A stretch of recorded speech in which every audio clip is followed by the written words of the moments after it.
Hello बच्चों, evening to all of you. कैसे हैं आप सभी लोग? आशा करता हूं कि आप लोग अच्छे होंगे, स्वस्थ होंगे, मस्त होंगे और जबरदस्त होंगे। बेटा, आज की क्लास में जो टॉपिक हम लोग एनालाइज करने वाले हैं और डिस्कस करने वाले हैं वो टॉपिक है हमारा चैप्टर 1 का जितना एक्टिविटी बेस्ड प्रॉब्लम है उसे हम लोग डिस्कस करेंगे। जनरली आप लोगों ने देखा होगा कि आपकी बोर्ड एग्जामिनेशन में एक्टिविटी देखने को मिलता है ना। तो जो एक्टिविटी बेस्ड क्वेश्चन जनरली आपके एग्जामिनेशंस में आते हैं बेटा, वो आपका यूजुअली फर्स्ट चैप्टर से होता है या फिर सेकंड चैप्टर से होता है। तो आज के वीडियो में हम लोग डिस्कस करेंगे फर्स्ट चैप्टर वाला। अगली जो क्लास होगी उसमें हम आपको सेकंड चैप्टर या फिर उससे जो भी आपका एक्टिविटी बेस्ड क्वेश्चन आता है उसको एनालाइज करेंगे। तो जाइए भाई, सबसे पहले हम लोग डिस्कस करते हैं। एक्टिविटी पहली है आपकी, और जो ये फर्स्ट एक्टिविटी है वो मैग्नीशियम रिबन की बर्निंग की है। ठीक है, मैग्नीशियम रिबन के बर्निंग की है। ठीक है, तो जनरली देखिए, आप देख पा रहे हैं यहाँ पे कि ये भाई साहब है ना।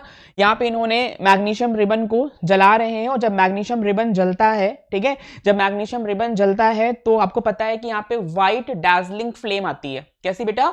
व्हाइट डार्जलिंग फ्लेम के साथ आपका मैग्नीशियम रिबन जो होता है वो बर्न होता है, और जब मैग्नीशियम रिबन को हम बर्न करते हैं तो वहां से व्हाइट पाउडर जो होता है वो कलेक्ट होता है। अब जो ये व्हाइट पाउडर है ये क्या है? तो आपको याद रखना है बेटा कि ये मैग्नीशियम ऑक्साइड होता है। क्या होता है?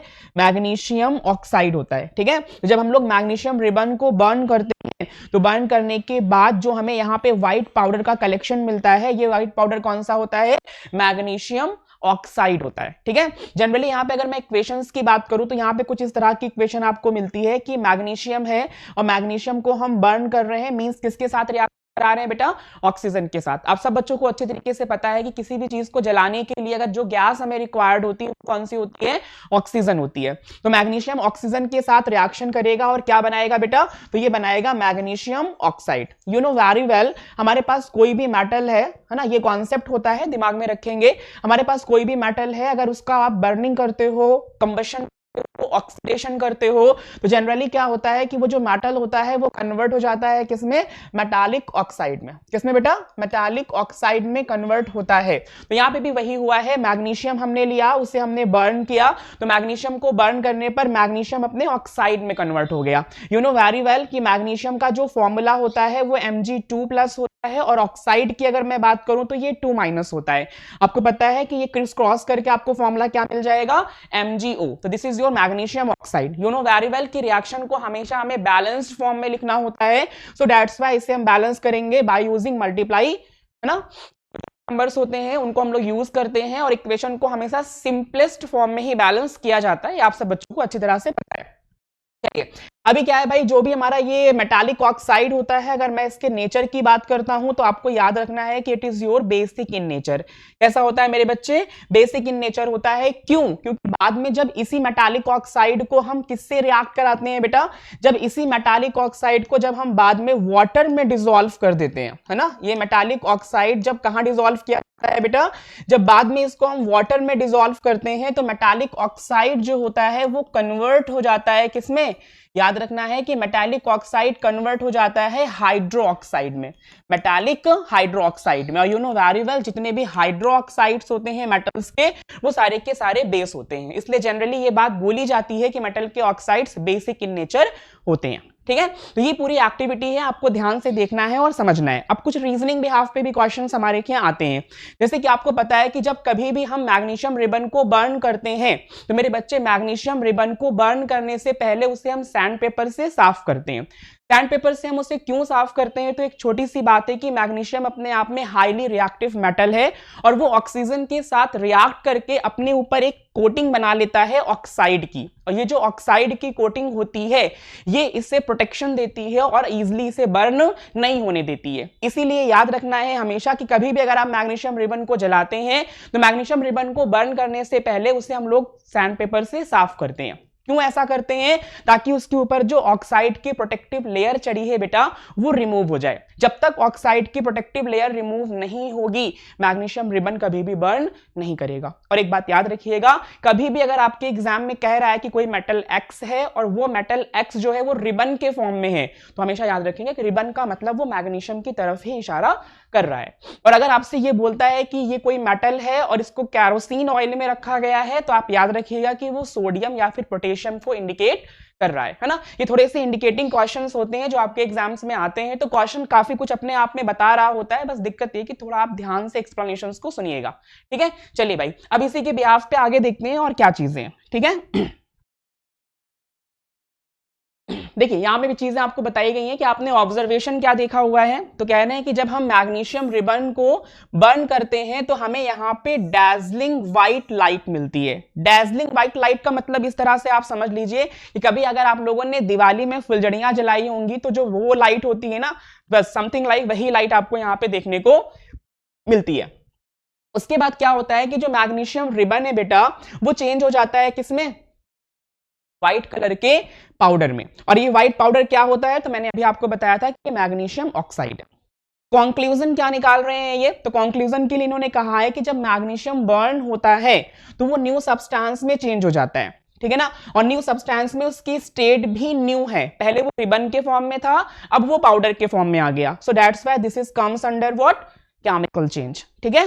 ये आपके केमिकल चेंज की कंडीशंस होती हैं। चलिए इक्वेशन आपके सामने मेंशन है और आप इक्वेशन समझ भी चुके हैं, मैंने आपको पहले ही बता दिया हुआ है कि जब मैग्नीशियम को हम ऑक्सीजन में बॉन्ड करते हैं तो क्या बनता है बेटा, मैग्नीशियम ऑक्साइड। कभी भी आप इक्वेशंस लिखेंगे तो इस बात का खास ख्याल रखेंगे बेटा कि इक्वेशन हमेशा बैलेंस्ड फॉर्म में होनी चाहिए। आइए कुछ क्वेश्चन सॉल्व करते हैं, ठीक है। कह रहा है कि what is the chemical formula of magnesium oxide.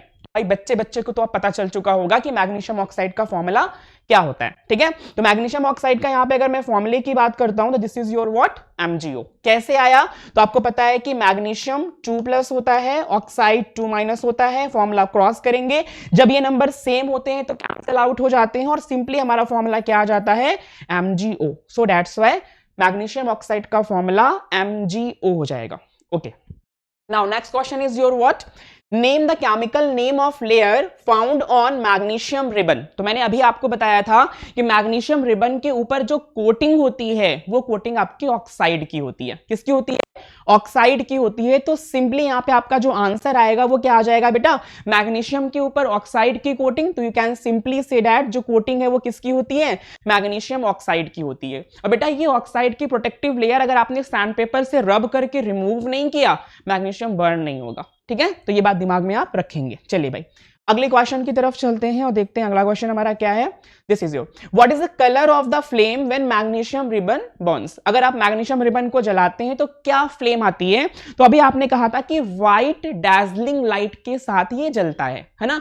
White dazzling light मैंने अभी आपको बताया कि अगर आपने दिवाली में फुलझड़ियां जलाई होंगी तो वो जो लाइट वहां से निकलती है ना, समथिंग लाइक वैसे ही लाइट यहां पे देखने को मिलती है।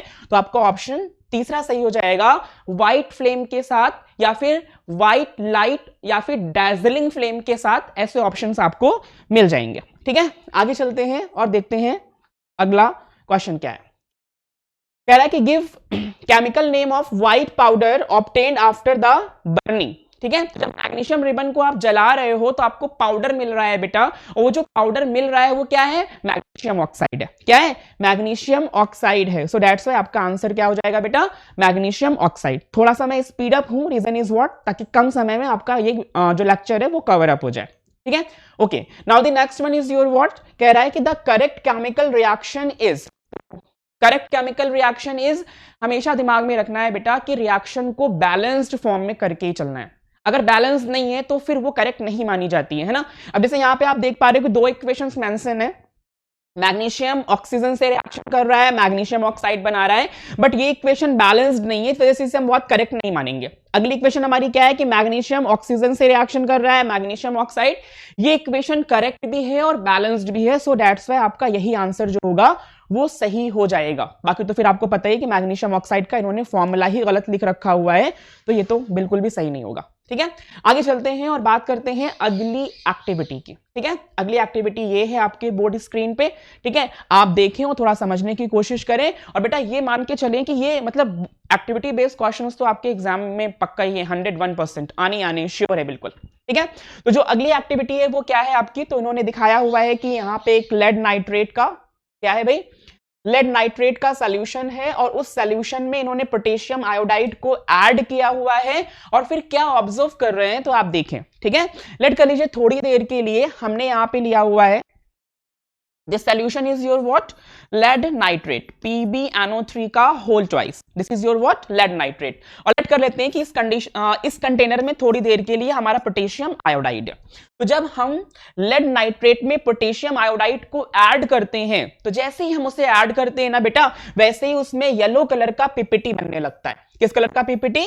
येलो कलर का पीपीटी फॉर्म होने लगता है जैसे ही हम पोटेशियम आयोडाइड को कहां ऐड करते हैं? लेड नाइट्रेट में. ठीक है, बहुत क्लियरली विजिबिलिटी होगी मेरे ख्याल से. आप देख पा रहे हैं कि पहले कोई कलर नहीं था, लेकिन जैसे ही ऐड किया वैसे ही इनसॉल्युबल मास बनने लगा, और जैसे ऐड करते चले जा रहे हैं आप देख रहे हैं कि ये इनसॉल्युबल मास बढ़ता चला जा रहा है. तो किसी भी चीज को जब हम आपस में रिएक्ट करते हैं, पहले वो ट्रांसपेरेंट होता है और फिर बाद में उसके अंदर इनसॉल्युबल मास क्रिएट हो जाता है. तो बेटा इसे ही हम लोग पीपीटी से जानते हैं. और पीपीटी का फॉर्मेशन भी कैरेक्टरिस्टिक्स ऑफ केमिकल रिएक्शन होती है. जैसे कि आपको पता होगा इस चीज के बारे में कि आपके स्टैंडर्ड पे कैरेक्टरिस्टिक्स ऑफ केमिकल रिएक्शंस को 5 हेडिंग्स में कवर किया गया है ना, जिसमें आपने पहला अभी पढ़ा हुआ है कि स्टेट चेंज हो जाती है. ठीक है, दूसरा अभी आप पढ़ रहे हैं कि पीपीटी फॉर्म हो जाता है. तीसरा आपका होता है इवोल्यूशन ऑफ गैस.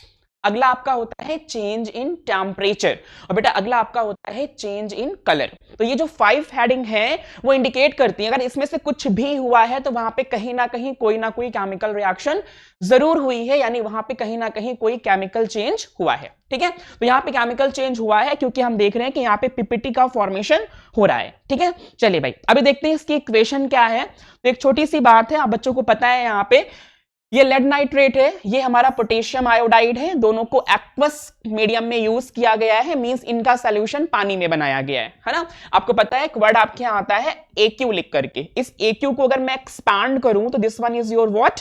एक्वस. और एक्वस का मतलब क्या होता है बेटा? Solution made in water. What? Solution made in water. अगर कोई भी सॉल्यूशन आप वाटर में बनाते हैं तो उसे हम लोग एक्वस के नाम से जानते हैं, है ना. तो लेड नाइट्रेट हमारा सॉलिड है, पानी में घोल के हमने सॉल्यूशन प्रिपेयर किया. पोटेशियम आयोडाइड हमारा सॉलिड है, उसको पानी में घोल करके हमने सॉल्यूशन प्रिपेयर किया. और जब ने इन दोनों को रिएक्शन कराया तो यहां पे हमें PbI2 का येलो पीपीटी मिला. क्या मिला?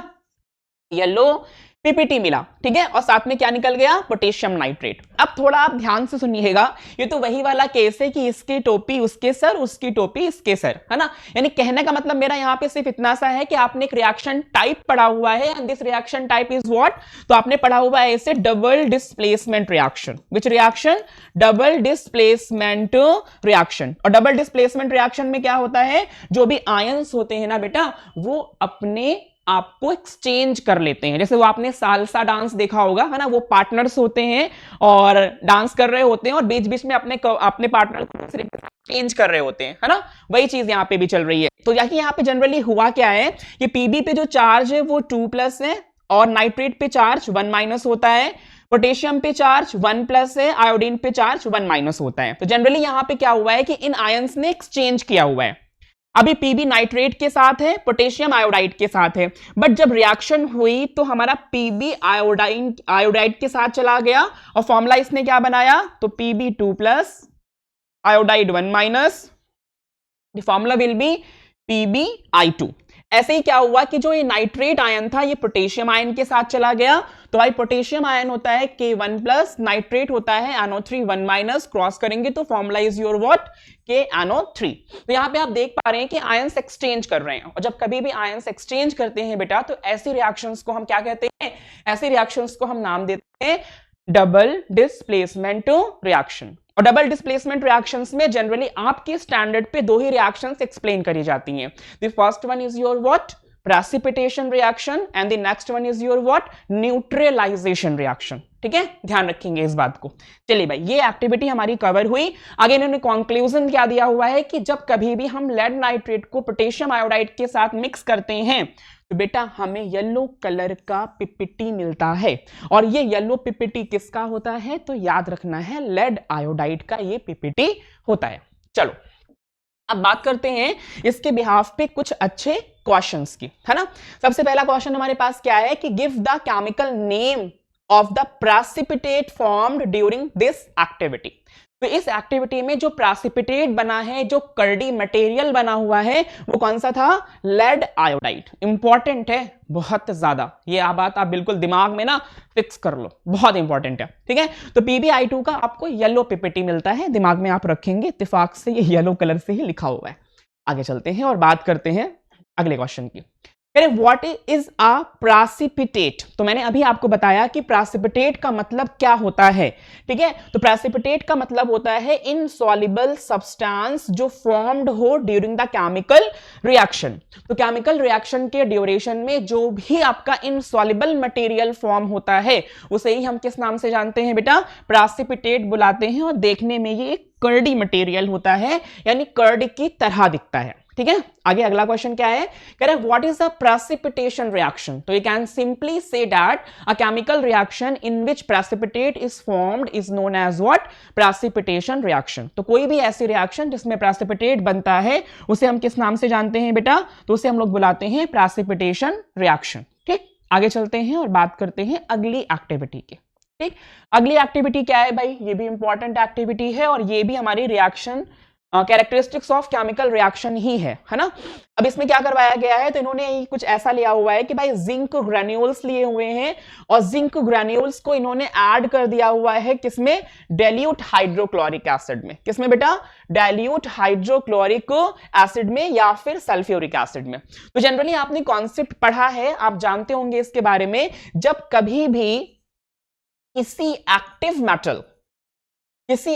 मेटल की रिएक्शन आप डाइल्यूट एसिड के साथ कराते हो तो क्या होता है?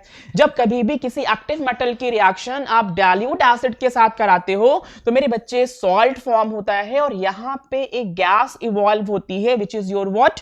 Hydrogen gas. कौन सी गैस? Hydrogen gas. और मैंने अभी आपको बताया था थोड़ी देर पहले कि हमारे स्टैंडर्ड पे रिएक्शन की जो कैरेक्टरिस्टिक्स दी गई हैं वो 5 दी गई हैं और उस 5 में से इवोल्यूशन ऑफ गैस भी है।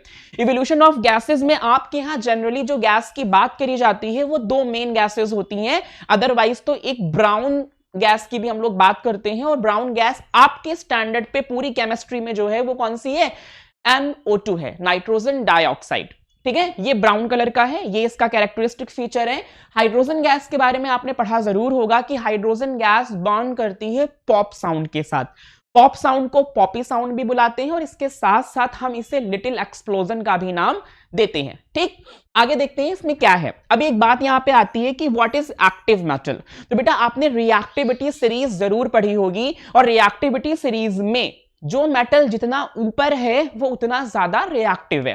फिर जैसे जैसे आप नीचे जाते हो रिएक्टिविटी सीरीज में आप देखते हो कि रिएक्टिविटी घटती चली जाती है। तो यहां पे हमने स्टैंडर्ड हाइड्रोजन को बनाया हुआ होता है और हाइड्रोजन के ऊपर जितने भी मेटल होते हैं वो सारे के सारे मेटल हाइड्रोजन से ज्यादा रिएक्टिव होते हैं और उन्हें हम लोग किस नाम से जानते हैं? Active metal. यानी you can simply say that कि रिएक्टिविटी सीरीज में जो मेटल हाइड्रोजन के ऊपर है, ठीक है, उनको ही हम लोग एक्टिव मेटल बोलते हैं। और जब कभी भी एक्टिव मेटल की रिएक्शन हम डाइल्यूट एसिड के साथ कराते हैं तो सॉल्ट बनता है और हाइड्रोजन गैस डिस्प्लेस हो जाती है। यानी ये पर्टिकुलर रिएक्शन जो है वो डिस्प्लेसमेंट रिएक्शन है। ये लेक्चर जरूर छोटा होने वाला है लेकिन आपके पूरे फर्स्ट चैप्टर को ये कवर कर लेगा, तो ध्यान से आप सुनिएगा इस लेक्चर को। ठीक है, चीजें बहुत इंपॉर्टेंट है। चलिए भाई, तो ये हमारी डिस्प्लेसमेंट रिएक्शन होती है। कौन सी रिएक्शन मेरे बच्चे? Displacement reaction. ठीक है, तो अब हमें क्या लेना है? हमें जिंक ग्रेन्यूल्स लेने हैं और इसकी रिएक्शन मुझे डाइल्यूट HCl से कराना है। तो आपको पता है कि रिएक्टिविटी सीरीज में जो जिंक भाई साहब हैं वो हाइड्रोजन बहन जी से ऊपर है।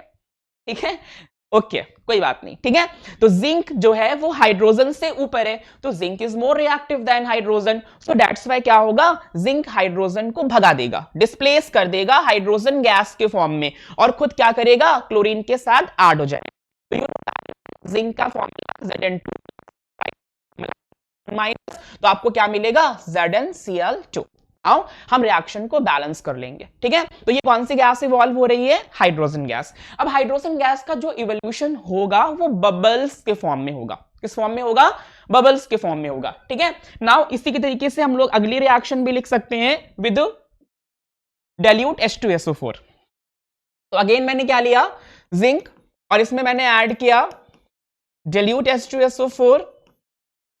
ओके, यहाँ पे फिर से क्या होगा, हाइड्रोजन गैस इवॉल्व हो जाएगी और इसके साथ साथ अगेन वही चीज है, यहाँ पे zinc is more reactive than hydrogen, so that's why वो हाइड्रोजन को डिस्प्लेस कर देगा, हाइड्रोजन गैस के फॉर्म में जिंक सल्फेट से कंबाइन करेगा।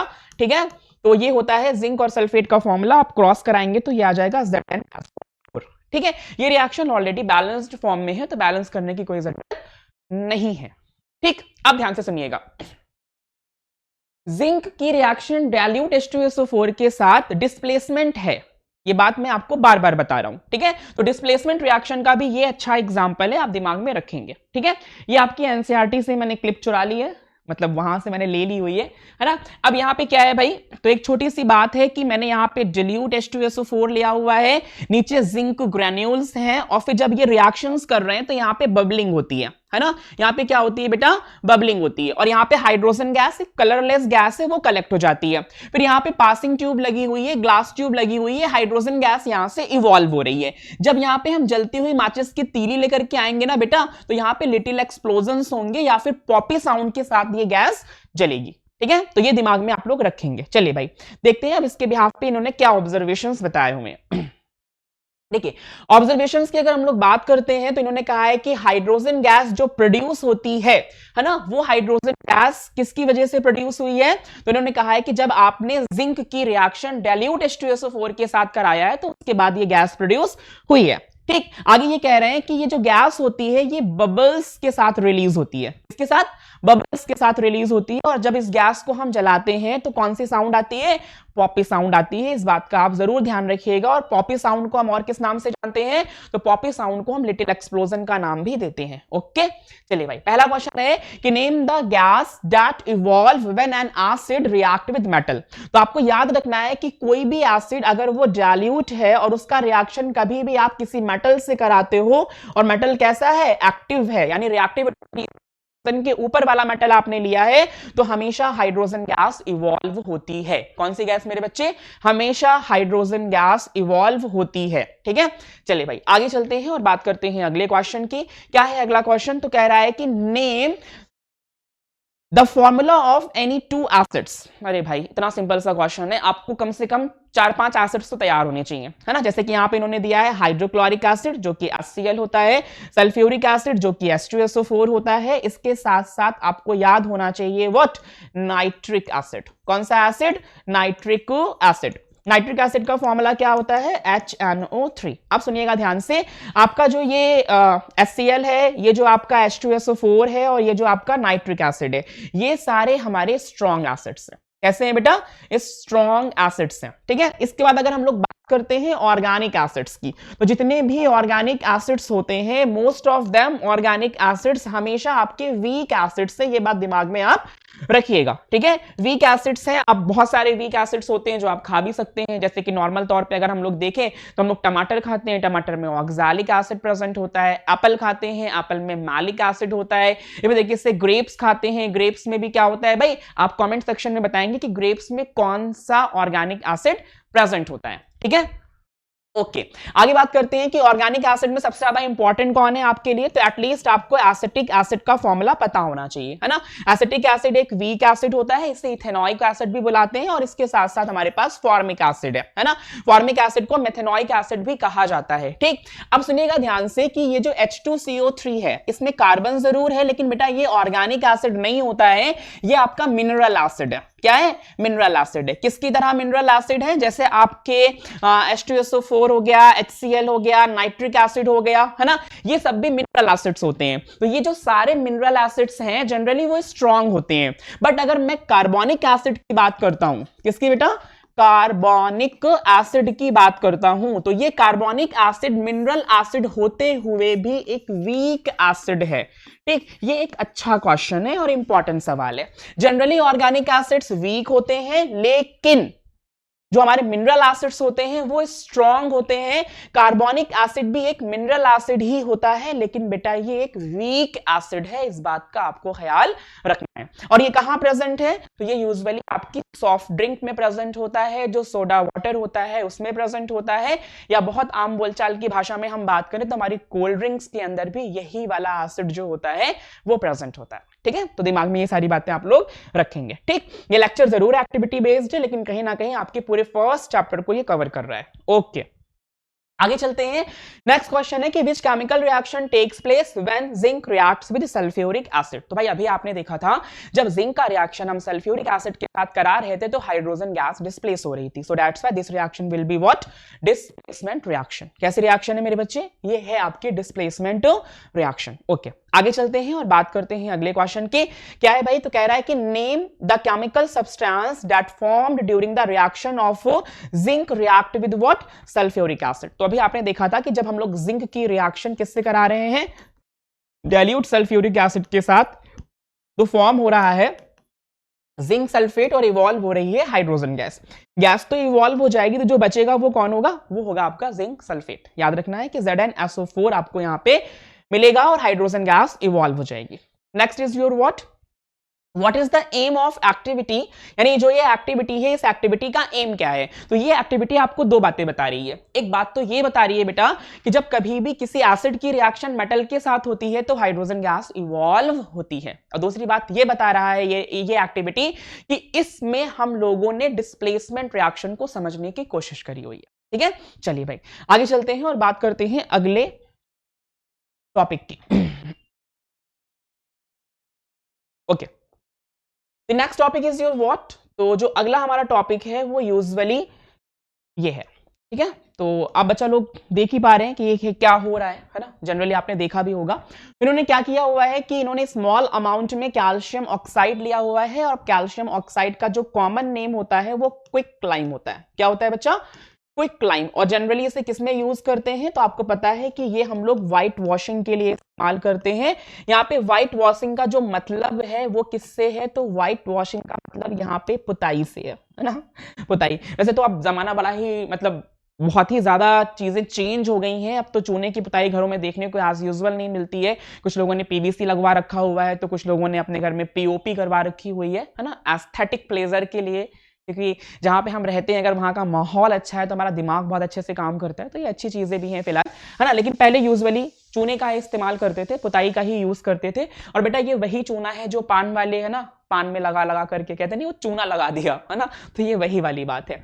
ओके, फिलहाल यहाँ पे क्या हुआ कि हम लोग जब कैल्शियम ऑक्साइड यानी क्विकलाइम को बीकर में ऐड करते हैं तो क्या होता है, तो स्लोली जब हम लोग इसमें ऐड करने के बाद वाटर एज यूजुअल ऐड किया जाता है, उन्होंने कहा है कि इस बीकर को आप टच देखिए बेटा, जब इसको हम लोग छू करके देखते हैं ना तो हमको ऐसा लगता है कि बीकर काफी गर्म हो गया है, अच्छा खासा गर्म होता है। अगर कभी आपने देखा होगा तो चूना हम लोग लेते हैं और उसमें जब पानी ऐड करते हैं तो कुछ देर के बाद हम देखते हैं कि पूरा पानी ना बॉईल करने लगता है बिना हीट प्रोवाइड किए। आप कोई हीट नहीं प्रोवाइड कर रहे हो, उसके बाद भी पूरा का पूरा जो चूने और पानी का मिक्सचर है ना वो पूरा बॉईल करता है। तो ऐसा क्यों हुआ, क्योंकि जब कभी भी चूना पानी के साथ रिएक्ट करता है बेटा तो पानी के साथ वो रिएक्ट होकर के बहुत सारी हीट इवॉल्व करता है। अब आपको पता है कि जिस रिएक्शन में हीट इवॉल्व होती है वो रिएक्शन आपकी कौन सी होती है बेटा, वो रिएक्शन हमेशा आपकी एक्सोथर्मिक रिएक्शन होती है। कौन सी रिएक्शन होती है, एक्सोथर्मिक रिएक्शन होती है ना। इन्होंने क्या कहा हुआ है कि फील करिए चेंज इन टेम्परेचर।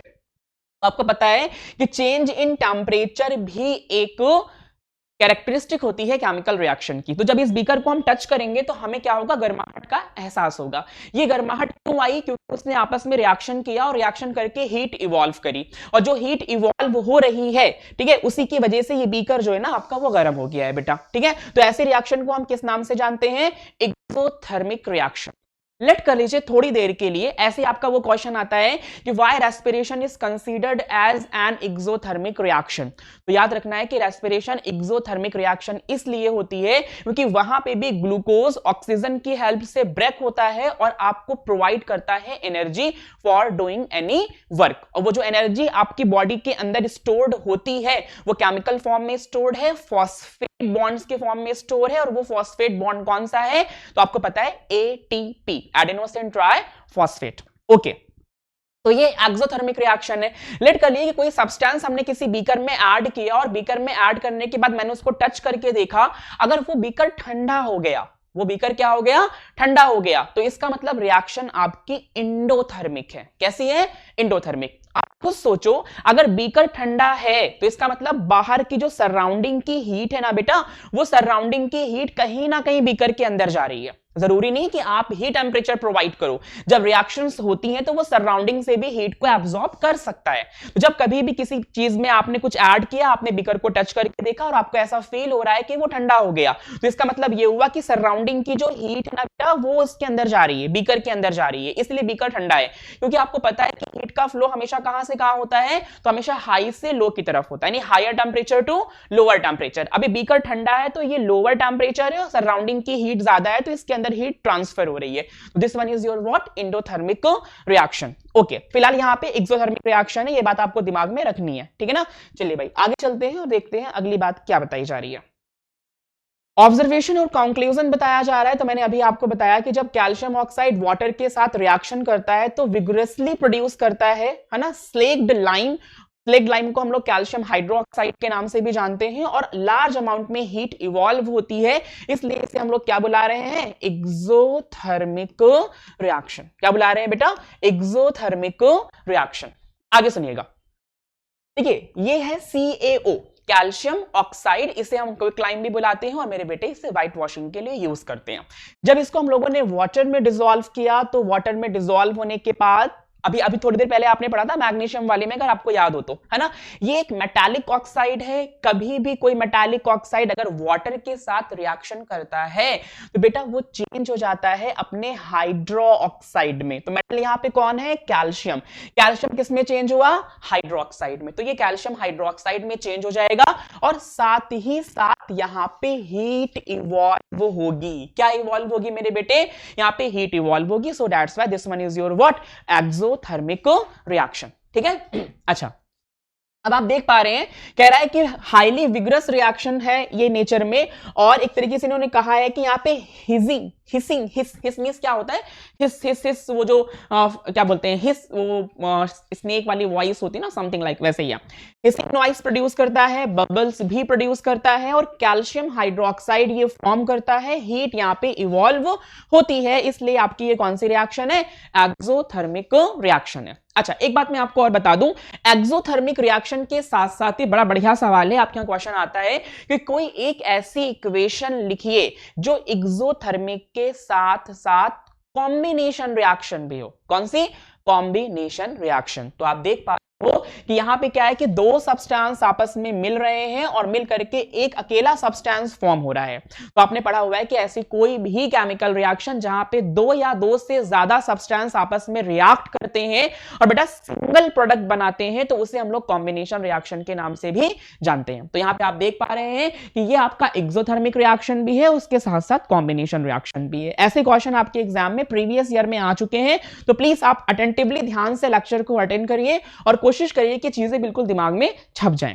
ठीक है, चलिए भाई ये आपकी इक्वेशन है जो कि मैंने आपको पहले ही लिख करके समझा दी हुई है, ज्यादा डिटेल करने की अब कोई जरूरत नहीं है। आइए देखते हैं इसके बिहाफ पे क्या क्वेश्चन है। ठीक है, हाँ ये देखिए इसमें लिखा हुआ है कि calcium hydroxide is formed by the combination of calcium oxide and water, therefore the reaction is what, combination reaction. ठीक है, तो दिमाग में रखेंगे कि क्विकलाइम को वाटर में डिसॉल्व करना एक एक्सोथर्मिक रिएक्शन भी है, और इसके साथ साथ ये हमारी एक कॉम्बिनेशन रिएक्शन भी होती है। Combination reaction is a type of reaction, exothermic reaction is a characteristics of the chemical reaction. ठीक है, ओके आगे चलते हैं।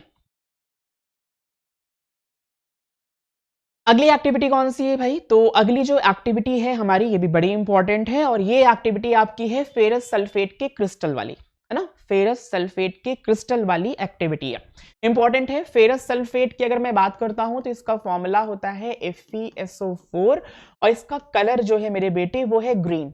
कैसा है, ग्रीन कलर का ये होता है। ठीक है, तो कह रहा है कि पहले आप कलर इसका नोट कर लीजिए। तो कलर आपको पता है कि मैंने अभी बताया कि ग्रीन कलर का होता है। उसके बाद हम इसे क्या करेंगे, हीट प्रोवाइड करके देखेंगे कि क्या चेंज हमें ऑब्जर्व होता है। ठीक है, तो एक बार आप डायग्राम देख लें ताकि चीजें आपको अच्छी तरह से क्लियर हो जाए। ठीक है, ये एक प्यारी सी दीदी है, ठीक है, जो एक्टिविटी को परफॉर्म कर रही हैं। आप देख पा रहे हो कि किस तरह से इन्होंने इसको कवर अप कर रखा हुआ है। ये बहुत जरूरी होता है बेटा कि जब कभी भी हम केमिस्ट्री लैब में जाते हैं तो केमिकल रिएजेंट्स के साथ कभी भी खिलवाड़ हमें नहीं करना चाहिए, है ना, क्योंकि वहां पे चीजें आप लोग, क्योंकि आप लोग के अंदर ना बड़ी क्यूरियोसिटी होती है, बड़े क्यूरियस टाइप के बच्चे होते हो कि इसको इसमें ऐड कर दूं तो क्या होगा, उसको उसमें ऐड कर दूं तो क्या होगा। बट दिक्कत ये है कि आपको प्रिकॉशन पता होते हैं। तो मेरा मानना है कि ऐसे हरकतें आपको लैब में जाने नहीं करना चाहिए। देख कितने अच्छे से इन्होंने दिखाया हुआ है इसमें कि पहली बात तो ये टेस्ट ट्यूब का जो माउथ है उन्होंने अपनी तरफ नहीं किया हुआ है, ये अपने से अपोजिट डायरेक्शन में किया हुआ है। इसके साथ साथ आप देख पा रहे हो कि इन्होंने जो इसकी स्मेल भी सूंघनी चाहिए तो वो ऐसे सूंघनी चाहिए, है ना, जैसे वो सीरियल की बहुएं होती है ना, आरती लेकर के पूरे घर को दिखाती हैं और सबको दिखा रही होती है, तो बस वैसे ही स्मेल हमें भी होती है ना। हमें लेट कर लो ये हमारी टेस्ट ट्यूब है तो हमें ऐसे स्मेल नहीं करना होता है, ऐसे दूर रखेंगे, बहुत पंजेंट नेचर की होती हैं जो आपके दिमाग पे चढ़ जाती है, फिर आप काफी देर तक परेशान होते हो, है ना।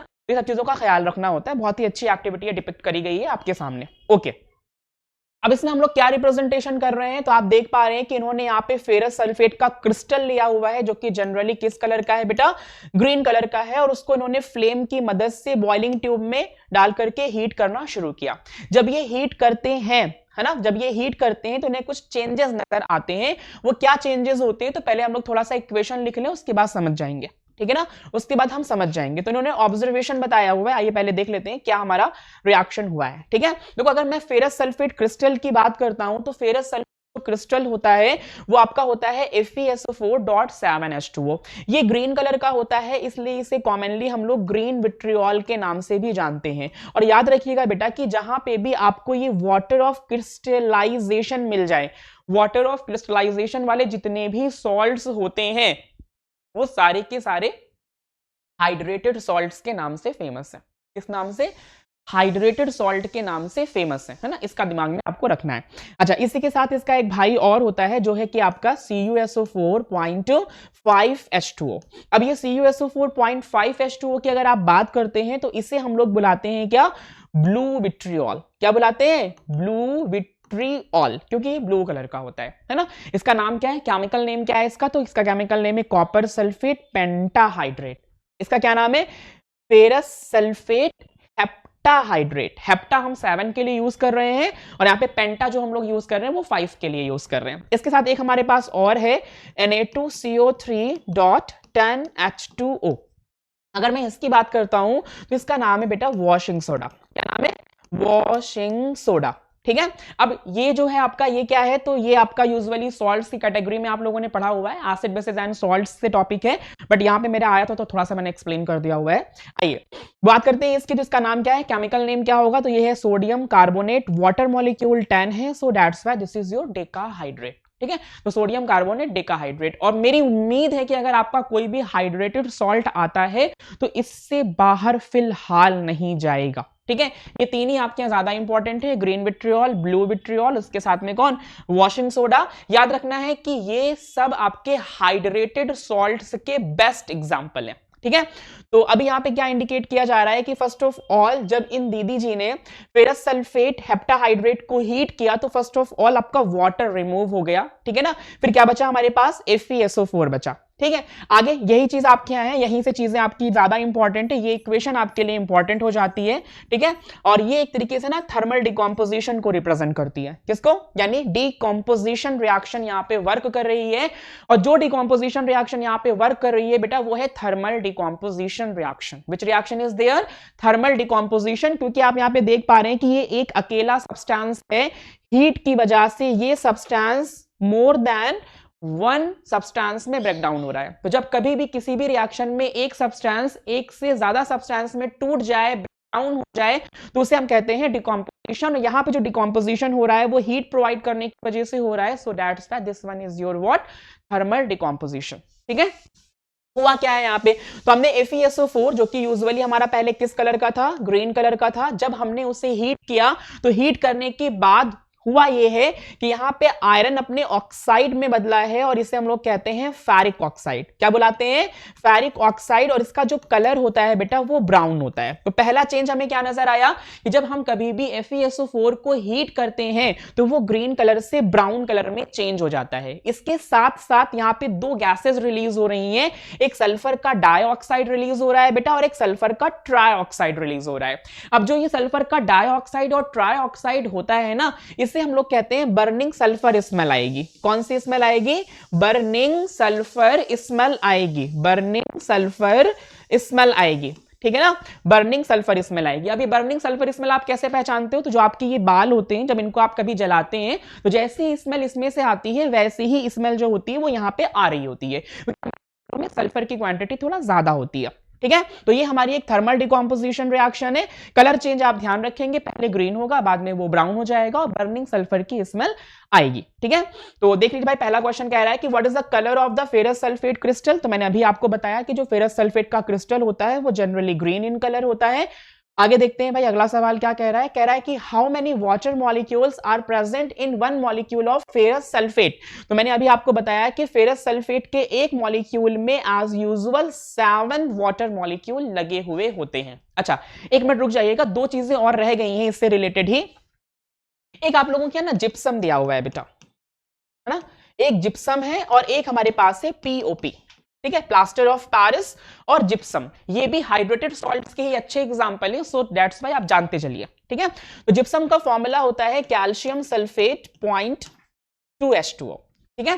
तो ये है आपका कैल्शियम सल्फेट और इसे कहते हैं बाईहाइड्रेट, डाईहाइड्रेट, आप जो बोलेंगे, है ना। ये जिप्सम है और जिप्सम को जब हम लोग नियरली 100 डिग्री सेल्सियस के अप्रॉक्स हीट करते हैं तो इसको हीट करने पर बेटा हमें पीओपी मिलता है, पीओपी मिलता है। पीओपी का फॉर्मूला होता है क्या, बिल्कुल सेम फॉर्मूला है कैल्शियम सल्फेट, बट यहां पे बाईहाइड्रेट लगा हुआ है, यहां पे लग जाता है हेमीहाइड्रेट। ये फॉर्मूला अक्सर आपको इस फॉर्म में भी देखने को मिल जाता है। आप खुद सोचो, जब कैल्शियम सल्फेट के एक मॉलिक्यूल को हाफ वाटर रिक्वायर्ड है, बेटा हाफ वाटर का मतलब क्या होता है, एक मॉलिक्यूल को हाफ कैसे करोगे, है ना। तो ये इक्वेशन बहुत बेस्ट रिप्रेजेंटेशन नहीं देती है, सो दैट्स व्हाई हम लोग कुछ ऐसे लिख देते हैं कि जब एक को आधा रिक्वायर्ड है तो दो को कितना रिक्वायर्ड होगा, तो मेरे बच्चे दो रिक्वायर्ड होगा एक, तो ये ज्यादा करेक्टली रिप्रेजेंटेशन होता है, ठीक है। अभी आपका हाइड्रेटेड सॉल्ट का भी टॉपिक कवर हो गया, थोड़े बहुत सॉल्ट्स भी आपने जान लिया, ठीक है। चलिए आगे चलते हैं और अगला क्वेश्चन देखते हैं क्या है। कह रहे हैं कि which gases evolve when ferrous sulphate is heated. तो भाई अभी आपने देखा है दो गैसेस इवॉल्व होती हैं, एक सल्फर का डाइऑक्साइड है, दूसरा है सल्फर का ट्राइऑक्साइड। मैंने अभी अभी आपको बताया कि इनकी स्मेल जो होती है वो बर्निंग सल्फर लाइक होती है, इस बात का भी आपको ख्याल रखना है। ओके, आगे चलते हैं और बात करते हैं अगला क्या है। तो name the chemical reaction involve in heating of ferrous sulphate. मैंने आपको बताया था, कमेंट सेक्शन में आप मेरे को बताओगे, है ना, वैसे तो खुद ही लिखा हुआ है डिकॉम्पोजिशन, बट डिकॉम्पोजिशन रिएक्शन की वजह से हुई है by supplying heat, so that's why this is your what, thermal decomposition, ठीक, इस बात का ख्याल रखेंगे। ओके, आगे चलते हैं, अगला क्या है, name the substance remains in the test tubes as residue. तो एक छोटी सी बात है भाई, आप ध्यान दो, आपने क्या किया हुआ है, आपने फेरस सल्फेट FeSO4 को हीट प्रोवाइड करी तो बना Fe2O3, इवॉल्व हो गई SO2, इवॉल्व हो गई SO3। तो भाई ये तो गैसेस है ना, तो ये इवॉल्व हो जाएंगी, तो जो रेजिडिव रिमेन यानी जो जो रह जाएगा टेस्ट ट्यूब के अंदर वो कौन होगा, वो होगा Fe2O3। Equation always in balanced form, इस बात का आपको खास ख्याल रखना है, ठीक है। चलिए आगे चलते हैं और देखते हैं अगला टॉपिक या फिर अगली एक्टिविटी हमारी क्या है। What is the colour of ferrous sulphate crystal. As usual green colour का ये आपका होता है ना, ऑप्शन सी सही है, ग्रीन इन कलर। किस कलर का होता है बेटा, ग्रीन इन कलर।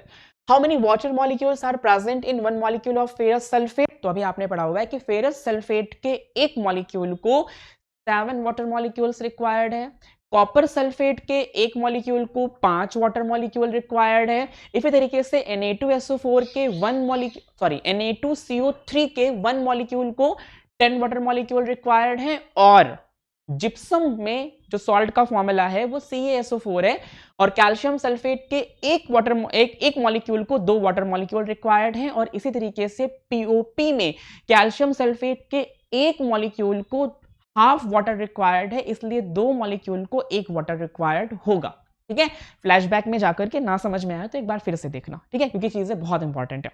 ओके, आगे चलते हैं और बात करते हैं अगला। कह रहा है SO2 gas evolve during decomposition of ferrous sulphate which another gases evolve. तो कह रहा है कि सल्फर डाइऑक्साइड तो इवॉल्व होती है, इसके साथ साथ और कौन सी गैस इवॉल्व होती है। तो अभी आपने पढ़ा है कि SO2 के साथ साथ SO3 गैस भी यहाँ पे इवॉल्व होती है, ठीक है। ओके, अगला क्या है, रुक जाओ भाई। कह रहा है कि name the substance remains in the test tubes residue. शायद क्वेश्चंस रिपीट हो गए हैं, है ना, आपको पता है कि जो मतलब नहीं पिछले वाले में फॉर्मूला दिया था, इस वाले में नाम दे दिया हुआ है। तो जो नाम है हमारा वो कौन सा है, तो नाम हमारे पास है फेरिक ऑक्साइड, क्योंकि जो यहाँ पे आयरन है वो थर्ड स्टेट में। बेटा जो ये नंबर होते हैं ना, ये एक दूसरे के होते हैं, मतलब जो ये 2 है ये ओ का है, और जो यहाँ पे 3 है वो किसका है, आयरन का है। तो you know very well iron कितनी स्टेट्स में होता है, आयरन जो स्टेट्स में होता है वो 2 स्टेट्स में होता है। एक होता है आपका Fe2+, जिसे कि हम लोग फेरस बुलाते हैं, और एक होता है Fe3, जिसे कि हम लोग फेरिक के नाम से जानते हैं। तो जो फेरस है, ठीक है, वो आपका किस कलर का होगा, हमेशा ग्रीन कलर का होगा, और जो फेरिक होगा बेटा हमेशा, वो हमेशा कैसा होगा, ब्राउन कलर का होगा। कैसा होगा, ब्राउन कलर का होगा, है ना। तो ये थोड़ी सी बातें हैं जो इंपॉर्टेंट हैं और आपको दिमाग में रखनी चाहिए, ठीक है। ओके आगे चलते हैं और देखते हैं अगला क्या है। कह रहा है कि name the chemical reaction involve in the heating of the ferrous sulphate. You know very well, ये आपका डिकम्पोजिशन रिएक्शन है, और डिकम्पोजिशन रिएक्शन में भी कौन सा डिकम्पोजिशन है, तो याद रखना है बेटा कि ये हमारा थर्मल डिकम्पोजिशन है। आगे चलते हैं और बात करते हैं अगली एक्टिविटी की। अगली एक्टिविटी कौन सी है मेरे बच्चे, तो अगली एक्टिविटी हमारे पास है, ओके, अगला जो है डिकम्पोजिशन रिएक्शन, ये भी बड़ा इंपॉर्टेंट है भाई साहब। अगला डिकम्पोजिशन क्या है ये, तो कह रहे हैं कि आपको करना क्या है कि आपको लेना है लेड नाइट्रेट का पाउडर एक बॉइलिंग टेस्ट ट्यूब में। लेने के बाद इसको आपको हीट करना है, और हीट करने के बाद जो भी चेंजेस हो रहे हैं वो आपको ऑब्जर्व करना है, ठीक है। तो आ जाइए भाई, देख लेते हैं फिर से। आप फिर से देख पा रहे हो कि इस एक्टिविटी में भी टेस्ट ट्यूब की पोजीशन क्या है, वो आप समझ पा रहे हो अच्छी तरीके से, है ना। तो यहाँ पे इन्होंने क्या किया हुआ है कि लेड नाइट्रेट लिया हुआ है, और lead nitrate as usual colourless compound होता है अपने आप में। और जब लेड नाइट्रेट है ना, लेड नाइट्रेट का फॉर्मूला क्या होता है बेटा, तो वो होता है PbNO3 का होल चॉइस। कैसे आता है, तो Pb की यहाँ पे 2 यूज होती है, और जो नाइट्रेट होता है ना, नाइट्रेट के लिए हम लोग क्या यूज करते हैं, तो NO3 1-, तो आपका क्रॉस करके ये फॉर्मूला आ जाएगा। लेड नाइट्रेट है, लेड नाइट्रेट को इन्होंने बंसन बर्नर की हेल्प से हीट किया है। तो हीट करने के बाद आप देख रहे हैं कि यहाँ पे कुछ ब्राउन वेपर्स निकल रही हैं, और ये ब्राउन वेपर्स कौन सी हैं, NO2 है। याद रखिएगा पूरी केमिस्ट्री में आपके स्टैंडर्ड पे जो ब्राउन वेपर या फिर ब्राउन गैस एक्सप्लेन करी जाती है, this one is your what, nitrogen dioxide. ये बहुत बढ़िया टॉपिक है, इंपॉर्टेंट भी है, पूछा भी जाता है कभी भी। अगर ये ब्राउन वेपर की बात करें ना बेटा, तो आप समझ जाना कि ये या तो फिर लेड नाइट्रेट की बात कर रहा होगा, या तो फिर इसने नाइट्रिक एसिड की बात करी होगी। वैसे नाइट्रिक एसिड बहुत कम ही यूज हुआ है ना, तो आपको दिमाग में रखना है कि वो लेड नाइट्रेट की बात कर रहा है। किसकी बात कर रहा है, लेड नाइट्रेट की बात कर रहा है, ठीक है। चलिए भाई आगे देखते हैं। ऑब्जर्वेशन में क्या है, तो कह रहे जब इसको हीट किया गया है, तो हीट करने के बाद यहां से क्या हुआ है कि रेडिश ब्राउन फ्यूम्स निकली हैं। और अभी आपने पढ़ा कि जो ये रेडिश ब्राउन फ्यूम्स हैं ये किसकी हैं, तो ये रेडिश ब्राउन फ्यूम्स जो हैं वो NO2 की हैं, और पंजेंट स्मेल आ रही है, यानी गंदी सी स्ट्रॉन्ग स्मेल आ रही है, उसी को हम लोगों ने यहाँ पे पंजेंट स्मेल नाम दिया हुआ है। उसके बाद हमारा येलो रेजिड्यू बचेगा, मतलब पहले वो कलरलेस था, बाद में वो कैसा हो गया, येलो हो गया, है ना। तो ये बात आपको दिमाग में रखना है। तो यहाँ पे देख लेते हैं रिएक्शन हो क्या रही है।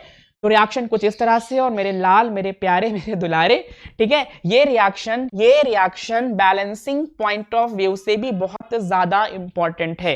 ये reaction balancing point of view से भी बहुत ज्यादा इंपॉर्टेंट है, बहुत बार आपके एग्जाम में आई है, ठीक है, दिमाग में रखेंगे। तो यहां पे क्या है बेटा, लेड नाइट्रेट है जो कि एक सॉलिड सब्सटेंस होता है, और इसको जब हम हीट करते हैं तो हीट करने के बाद ऑक्सीजन गैस बनती है जो कि इवॉल्व हो जाएगी, ब्राउन वेपर बनती है जो कि इवॉल्व हो जाएगी, और उसके बाद हमारा लेड ऑक्साइड बचेगा, लेड ऑक्साइड। और इस लेड ऑक्साइड का जो कलर है वो कैसा है, तो आपको याद रखना है कि ये लेड ऑक्साइड यहाँ पे येलोइश इन कलर होगा। पहले कैसा होगा, पहले आपका lead nitrate as usual colourless nature का होता है, काफी हैवी ये सॉल्ट है, डेंसिटी काफी ज्यादा होती है इसकी, कलरलेस होता है, येलो हो जाता है, और इसके साथ साथ ब्राउन वेपर्स जो होती हैं वो रिलीज होती हैं। तो ये आपके ऑब्जर्वेशन से बेटा तैयार कर लेना इस इक्वेशन को any how, balancing point of view से ये इक्वेशन बहुत ज्यादा इंपॉर्टेंट है, ठीक है। तो दिमाग में रखिएगा। क्या कर रहे हो भाई, मैनेज हो जाओ, चलो।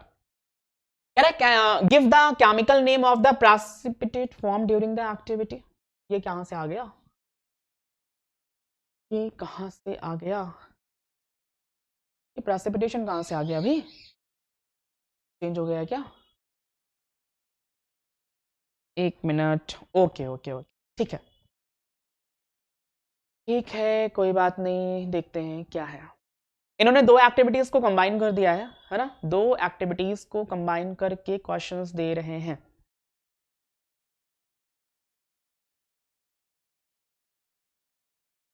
चलो कह रहा है कि give the chemical name of the precipitate form during this activity. तो फिलहाल एक छोटी सी बात है कि इस एक्टिविटी में प्रेसिपिटेट तो नहीं बन रहा है, लेकिन आप जानते हैं कि इससे पहले भी अभी आपने एक एक्टिविटी पढ़ी हुई है और उसमें आपने क्या देखा था कि जब कभी भी हम लेड नाइट्रेट का रिएक्शन, गंदी राइटिंग में लिखता हूं भाई, जब कभी भी लेड नाइट्रेट का रिएक्शन मैं किसके साथ कराता हूं, तो बेटा जब पोटेशियम आयोडाइड के साथ इसकी रिएक्शन होती है तो आपने पढ़ा हुआ है कि PbI2 का आपको येलो पीपीटी मिलता है। क्या मिलता है? PbI2 का आपको येलो पीपीटी मिलता है और साथ में यहाँ पे क्या रिलीज हो जाता है, तो पोटेशियम नाइट्रेट रिलीज हो जाता है। क्या रिलीज हो जाता है? Potassium nitrate. तो जब हम लोग लेड नाइट्रेट का कभी भी जिक्र करेंगे, येलो पीपीटी की बात करेंगे, तो आपको याद रखना है कि पोटेशियम आयोडाइड से रिएक्शन है और PbI2 यहाँ पे बनेगा। ये सब बहुत ही सिलेक्टेड टॉपिक है और बहुत ही इंपॉर्टेंट टॉपिक है, तो प्लीज थोड़ा सा ध्यान देकर के आप इसको पढ़िए। व्हाट इज प्रेसिपिटेट, तो आप इससे पहले भी पढ़ चुके हैं प्रेसिपिटेट के बारे में। व्हाट इज प्रेसिपिटेशन रिएक्शन, ये भी आपको अच्छी तरह से आता है। अगला फिर हमारे पास क्या है भाई, जल्दी आ जाओ।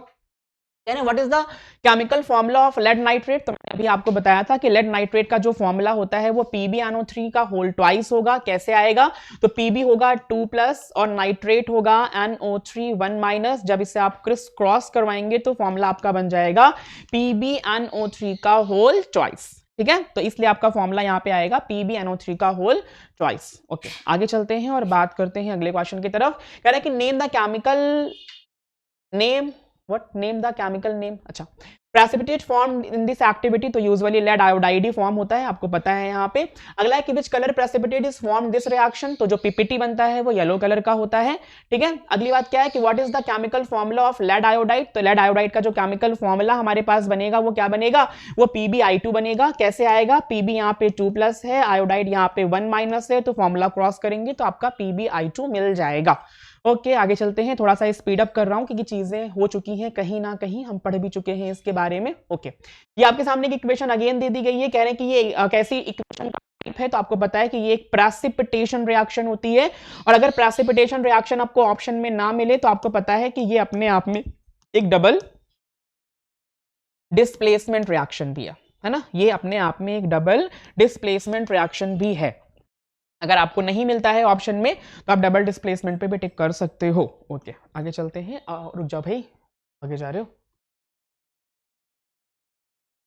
ओके, अगली एक्टिविटी ये है और ये भी बड़ी इंपॉर्टेंट से, मतलब बहुत बढ़िया एक्टिविटी है।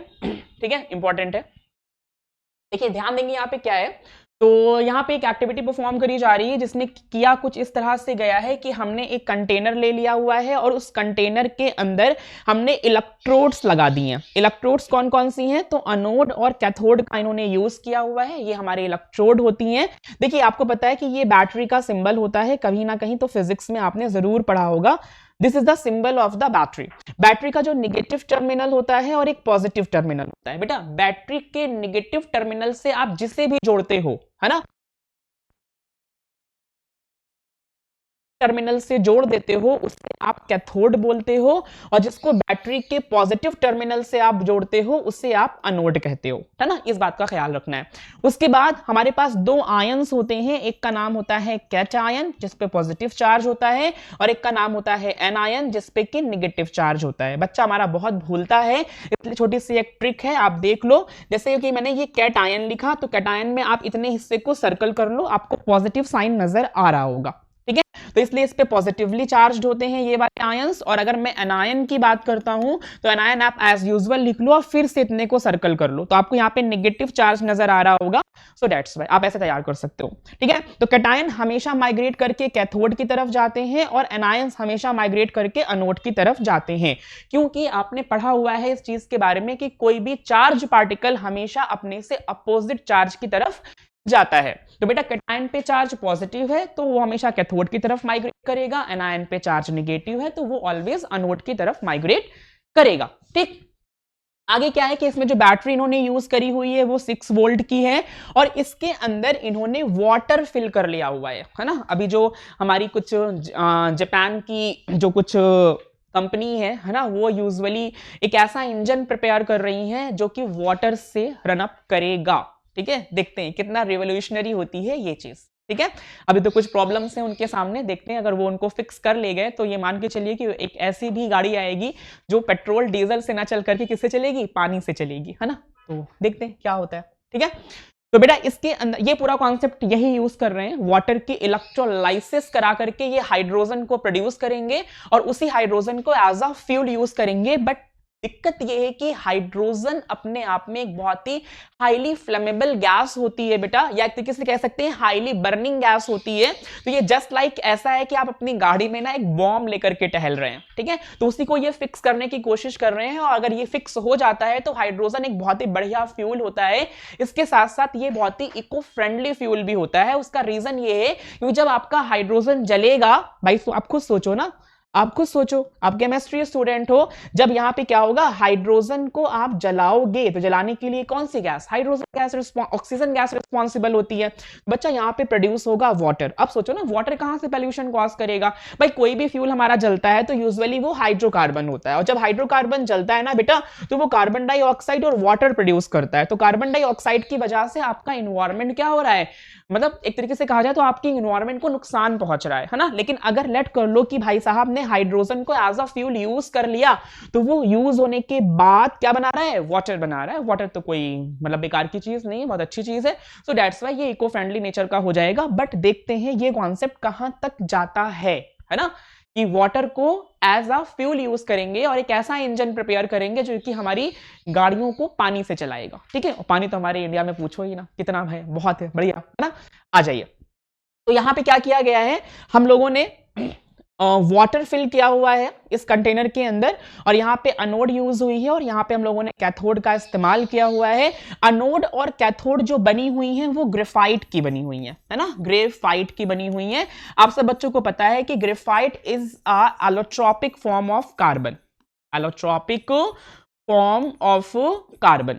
ग्रेफाइट एक एलोट्रोप है कार्बन का, ये होता तो कार्बन है, और carbon is a non metal, carbon is a non metal. लेकिन आपने कहीं ना कहीं जरूर पढ़ा होगा कि graphite is a very good conductor of electricity. Generally क्या होता है कि non metals are bad conductor of electricity, but graphite जो कि कार्बन का ही एक एलोट्रोपिक फॉर्म है और कार्बन एक नॉन मेटल है, उसके बावजूद हमारा ग्रेफाइट गुड कंडक्टर होता है इलेक्ट्रिसिटी का। रीजन इज व्हाट, तो इसके पीछे का जो रीजन है वो ये है मेरे बच्चे, क्योंकि ग्रेफाइट में फ्री इलेक्ट्रॉन्स हैं, और जहां भी फ्री इलेक्ट्रॉन्स हैं सॉलिड स्टेट में वो कहीं ना कहीं इलेक्ट्रिसिटी को कंडक्ट करते हैं। तो due to presence of free electrons graphite है जरूर non metal but good conductor of electricity है। तो यहां पे जो हम लोगों ने रॉड यूज करी हुई है वो ग्रेफाइट रॉड यूज करी हुई है। ये एज अ इलेक्ट्रोड्स काम करती हैं। इलेक्ट्रोड्स दो होती हैं, एक हमारी अनोड और एक हमारी कौन सी है, कैथोड। ठीक, आप सुनेंगे बात ध्यान से। इसमें इलेक्ट्रिक करंट पास कर सॉरी, यहां पे स्विच लगा हुआ है, इसमें इलेक्ट्रिक करंट पास करने से पहले वाटर को हमें एसिडिफाइड करना पड़ता है। बड़े ही बढ़िया बढ़िया सवाल मैं आज मतलब रिलीज कर रहा हूं, है ना। तो वाटर को कभी भी अगर आप इलेक्ट्रोलाइज करवाने जा रहे हैं, मींस इलेक्ट्रिक करंट पास करा करके उसे आप ब्रेक डाउन करने जा रहे हैं, तो बेटा हमेशा याद रखना है कि उस वाटर को पहले एसिडिफाइड करो। इसका मतलब ये होता है कि थोड़ी सी क्वांटिटी में आप इसमें H2SO4 जब ऐड कर दोगे तो ये एसिडिफाइड हो गया। और बेटा जो वाटर एसिडिफाइड हो जाता है ना, तो वो बहुत ही बढ़िया कंडक्टर बन जाता है। हो सकता है कि ये वाटर अच्छे से इलेक्ट्रिसिटी को कंडक्ट ना करे, या हो सकता है ये वाटर इलेक्ट्रिसिटी को कंडक्ट ही ना करे, ठीक है ना। इसलिए आप इलेक्ट्रिकल कंडक्टिविटी को बेस्ट बनाने के लिए थोड़ी सी क्वांटिटी में क्या ऐड कर देते हो, डाइल्यूट सल्फ्यूरिक एसिड। जब आप डाइल्यूट सल्फ्यूरिक एसिड ऐड करते हो तो वहां पे आयंस प्रोड्यूस हो जाते हैं, और कोई भी सब्सटेंस लिक्विड स्टेट में कंडक्टर बनता है, लेकिन कब, जब वहां पे फ्री आयंस हो। क्या हो, फ्री आयंस हो, ठीक है। तो सॉलिड कंडक्टर है फ्री इलेक्ट्रॉन्स की वजह से,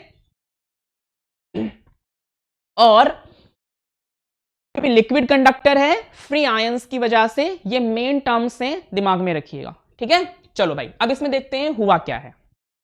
जब हम एसिडिफाइड वाटर में इलेक्ट्रिक करंट पास करेंगे, स्विच ऑन करेंगे, तो क्या होगा, तो इसके अंदर एक केमिकल रिएक्शन चलेगी, और वो केमिकल रिएक्शन क्या है कि वाटर है, वाटर हमारा एसिडिफाइड है, इस बात का आप जरूर ख्याल रखिएगा। और इस एसिडिफाइड वाटर में जब आप इलेक्ट्रिक करंट को पास करेंगे मेरे बच्चे, तो इलेक्ट्रिक करंट को पास करने के बाद ये जो वाटर हमारा है ये हाइड्रोजन में और ऑक्सीजन में ब्रेक डाउन कर जाएगा, ठीक है ना। अब आपको पता है कि हाइड्रोजन पे प्लस का साइन होता है, सो दैट्स व्हाई आपको जो ऑक्सीजन गैस मिलेगी वो कहां मिलेगी, ऑक्सीजन गैस जो आपको मिलेगी वो हमेशा, एक मिनट, हाइड्रोजन पे प्लस चार्ज होता है, हाइड्रोजन एक कैटायन है, इसलिए आपको हाइड्रोजन गैस हमेशा कैथोड पे मिलेगी। कहां मिलेगी, कैथोड पे। जबकि अगर मैं ऑक्सीजन की बात करूं तो ऑक्साइड 2- रखता है जो कि एक एनायन है, सो दैट्स व्हाई हमेशा आपको ऑक्सीजन गैस कहां मिलेगी, एनोड पे मिलेगी। कहां मिलेगी, एनोड पे मिलेगी। अच्छे अच्छे सवाल है भाई, ठीक है। अच्छा, आगे क्या करते हैं, इस इक्वेशन को हम लोग बैलेंस करेंगे, तो बैलेंस करने के लिए इसको हम 2 से मल्टीप्लाई कर देंगे। बैलेंसिंग का थोड़ा बहुत रूल आपको आता होगा, ठीक है। अब यहां पे देख पा रहे हैं कि जितना भी इसमें अच्छा क्वेश्चन आता है, यहां पे ऑक्सीजन 1 वॉल्यूम में है, जो हाइड्रोजन है बेटा उसका वॉल्यूम 2 है, ठीक है। यहां से भी आपका रीजनिंग सवाल बनता है, वो पूछते हैं कि इस एक्टिविटी में, यानी जब आप वाटर की इलेक्ट्रोलाइसिस कराते हो, ये भी एक डिकम्पोजिशन रिएक्शन है, लेकिन ये डिकम्पोजिशन बाय सोर्स ऑफ जो एनर्जी आप प्रोवाइड, एनर्जी का सोर्स क्योंकि इलेक्ट्रिसिटी है, so that's why this one is your what, इसे हम लोग कहते हैं क्या, इलेक्ट्रोलाइसिस। ये आपका एक इलेक्ट्रोलाइसिस का प्रोसेस है, ये एक तरह का इलेक्ट्रोलिटिक डिकम्पोजिशन है, यानी है डिकम्पोजिशन क्योंकि इलेक्ट्रिसिटी की वजह से ब्रेक डाउन हो रहा है, so that's why this one is known as electrolytic decomposition, और शॉर्ट फॉर्म में इसे हम इलेक्ट्रोलाइसिस के नाम से जानते हैं। इलेक्ट्रो का मतलब हुआ इलेक्ट्रिक करंट, और लाइसिस वर्ड का मतलब होता है टूट जाना, ब्रेक डाउन हो जाना, ठीक है। तो ये पूरा हो गया। अभी यहां पे जितना भी वॉल्यूम ऑक्सीजन का होता है, जितना भी वॉल्यूम ऑक्सीजन का होता है, उसका डबल वॉल्यूम हमेशा किसका बनता है, हाइड्रोजन का बनता है। लेट कर लेते हैं थोड़ी देर के लिए कि ये 5 लीटर प्रोड्यूस हुई है, तो याद रखना है कि आपका हाइड्रोजन गैस 10 लीटर प्रोड्यूस होगा। अगर ऑक्सीजन गैस 10 लीटर प्रोड्यूस हुई है, तो भैया आपकी जो हाइड्रोजन गैस है वो 20 लीटर प्रोड्यूस होगी, यानी जस्ट डबल। उसका रीजन क्या है, तो आप करेंगे बेटा, और वो लॉ आपने 9th स्टैंडर्ड में पढ़ा हुआ है, और लॉ का नाम है लॉ ऑफ डेफिनिट प्रोपोर्शन, ठीक है। लॉ ऑफ डेफिनिट प्रोपोर्शन कहता है कि कोई भी सब्सटेंस जो बनता है उसमें उनके बनाने वाले एलिमेंट्स के जो रेशियोज होते हैं वो हमेशा फिक्स होते हैं। तो आप देख पा रहे हैं लॉ ऑफ डेफिनिट प्रोपोर्शन के अकॉर्डिंग कि हाइड्रोजन और ऑक्सीजन में जो रेशियो है, अगर मैं एटॉमिक फॉर्म में देखूं तो 2:1 है, और अगर मैं मॉलिक्यूलर फॉर्म में देखूंगा बेटा तो ये आएगा 1:8, ठीक है। तो आप इससे समझिए, इस वाले से आपको समझ में आ जाएगा। हाइड्रोजन 2 और 1 में कंबाइन हुआ है, सो दैट्स व्हाई ये टूटेगा भी किसने, 2:1 के रेशियो में। इसीलिए हमेशा जितनी ऑक्सीजन बनती है उसका डबल हाइड्रोजन गैस बनता है। आपको अपने आंसर में जो वर्ड यूज करना है वो from the law of definite proportion word का, from the law of constant proportion word का इस्तेमाल करके इस चीज को थोड़ा सा अपनी लैंग्वेज में कन्वर्ट करके लिखना है, ठीक है। चलिए भाई आगे बढ़ते हैं और देखते हैं क्या क्या चीजें इसमें बताई जा रही हैं। तो ये सब तो फिलहाल बेकार की चीजें, तो मैं इस पर टाइम वेस्ट नहीं करूंगा, ठीक है। आगे चलते हैं, ठीक। तो इसमें क्वेश्चन है पहला कि bubbles of the gas appear above the electrodes in the both test tube. तो सीधी सी बात है कि कोई भी गैस जब किसी लिक्विड से बाहर आती है तो वो बबल्स के फॉर्म में आती है, तो दोनों इलेक्ट्रोड्स यानी कि कैथोड और एनोड पे आपको बबल्स देखने को मिल जाएंगे। और मैंने अभी आपको बताया हुआ है कि एनोड पे जो गैस इवॉल्व होगी, एनोड पे जो गैस इवॉल्व होगी वो ऑक्सीजन गैस होगी, और जो कैथोड पे गैस इवॉल्व होगी बेटा वो हाइड्रोजन गैस होगी, ठीक है ना। रीजन क्या है, क्योंकि हाइड्रोजन एक कैटायन है, इस वजह से ये कैथोड पे रिलीज होगा, और ऑक्साइड एक एनायन है, सो दैट्स व्हाई ये एनोड पे रिलीज होगा, है ना। इस बात का आपको ध्यान रखना है, ठीक है। तो ये आपकी इक्वेशन है, इक्वेशन आप देख ही पा रहे हो। उसके बाद फिर यहाँ पे लिखा हुआ है कि volume of hydrogen collected will be the twice of the volume of oxygen. मैंने आपको इसका रीजन भी एक्सप्लेन किया from the law of definite proportion और from the law of constant proportion, ये चीज है। कह रहा which acid has been used in this activity. तो मैंने अभी आपको बताया कि जब भी आप इलेक्ट्रिक करंट को पास कर रहे होते हैं तो उससे पहले आप उसमें थोड़ी सी क्वांटिटी में एसिड ऐड कर देते हैं। ऐसा इसलिए करते हैं ताकि उसकी कंडक्टिविटी बेहतर हो जाए। तो जो एसिड ऐड करते हो वो सल्फ्यूरिक एसिड है, फॉर्मूला आपका H2SO4 होता है। अगला, name the reaction that takes place in this activity. तो आपको पता है कि ये भी एक डिकम्पोजिशन रिएक्शन है, और इसमें क्योंकि आपने एज अ सोर्स क्या यूज किया हुआ है, इलेक्ट्रिक करंट का इस्तेमाल किया हुआ है, so that's why electrolytic decomposition also known as electrolysis. अगला सवाल, name the gases produce in the test tube. तो आपको पता है कि कैथोड में हाइड्रोजन गैस, मतलब कैथोड इलेक्ट्रोड जो है वहां पे हाइड्रोजन गैस इवॉल्व हो रही है और एनोड पे कौन सी इवॉल्व हो रही है, ऑक्सीजन गैस इवॉल्व हो रही है। ओके, अगला है which gas is present in the test tube in a large amount. तो मैंने अभी आपको बताया था कि जितनी भी ऑक्सीजन उसकी जस्ट डबल हाइड्रोजन प्रोड्यूस होगी तो हाइड्रोजन गैस का अमाउंट ज्यादा होगा, ऑक्सीजन का अमाउंट कम होगा। ठीक है, अगली एक्टिविटी क्या है भाई? तो अगली एक्टिविटी कुछ ऐसी है कि हम लोगों ने सिल्वर क्लोराइड का यूज किया हुआ है। सिल्वर क्लोराइड, चांदी है ना, चांदी। ठीक है, तो सिल्वर क्लोराइड का इन्होंने एक चाइना डिश में ले रखा हुआ है और उसको लेने के बाद उसको इन्होंने सनलाइट में एक्सपोज कर दिया हुआ है।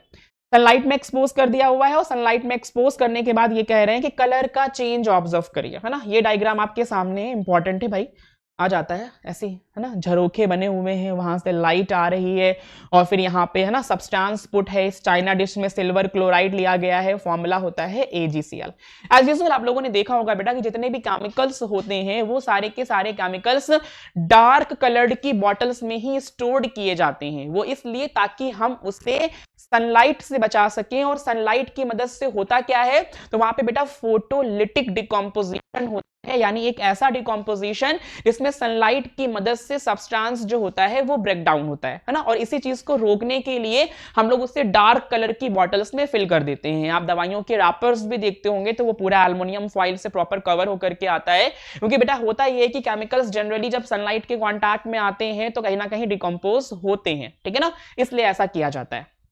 तो ये हमारा सब्सटेंस सनलाइट के कांटेक्ट में है, सनलाइट आ रही है। अब देखते हैं इसके साथ होता क्या है। ठीक है, इसके साथ क्या होगा, आ जाओ भाई। तो इन्होंने कुछ ऐसा बताया कि जब